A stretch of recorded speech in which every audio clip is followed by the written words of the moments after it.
muusikansambel Pirita ja tulemegi sealt tagant viimsid sinna täna külla.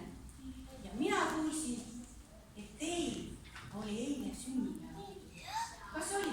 Jaa, kui vanaks see lasteaed teil siis sai eile?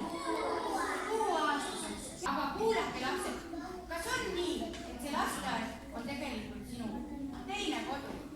Me kõik koos kõigepealt laulu Mu koduke on killuke.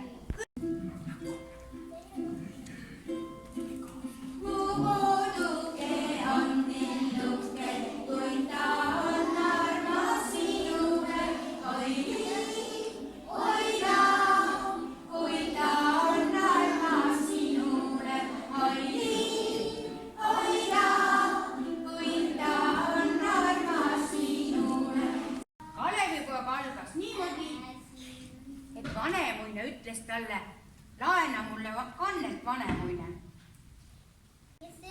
Kalevi poolt tahtis kannet endale. Ja sellepärast räägime täna kõigepealt kandest. Aga ta pidi hästi tasa kuulama, sest kanne, praegu on kandeid hästi palju. Meil Lea mängib meil kontsertkannet ehk viisikannet. Siin on hästi palju keeli. Ja